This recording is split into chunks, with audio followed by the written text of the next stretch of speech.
You don't just want a car, you want a sanctuary. Introducing the all-new Aetherus sedan with whisper quiet cabin technology and an interior designed around you. It's not just about getting to your destination, it's about arriving inspired. Aetherus, move beautifully. My grandfather was a man of very few words. He smelled like motor oil and cheap drip coffee. He raised me, and he showed his love by changing your brake pads or checking your tire pressure, never by actually saying the words.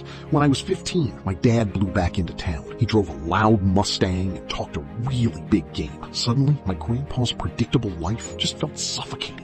I started ditching my weekends at the garage to hang out with my dad. I let those flashy promises completely overshadow the man who packed my lunches every single day. I convinced myself that my grandpa was just too stubborn to understand me. The spring I turned 17, I made the starting lineup for the varsity baseball team. My dad promised he'd be there. He swore he'd get front row seats right behind home plate. But when the first pitch was thrown, his seat was empty. I struck out twice that game. I was so busy staring at that empty spot that I lost my focus. But in the bottom of the seventh inning, I looked up past the dugouts, way up in the top row of the bleachers, sitting all alone. There was my grandpa. He was wearing his one good flannel shirt. His hands were still stained with grease, straight from the shop. He didn't cheer and he didn't hold up a sign, but his eyes, they were locked on. What was the most important thing in the entire world? He stayed for the whole game. He stayed even after we lost by 4 runs. When I walked out of the locker room, he was leaning against his beat-up truck.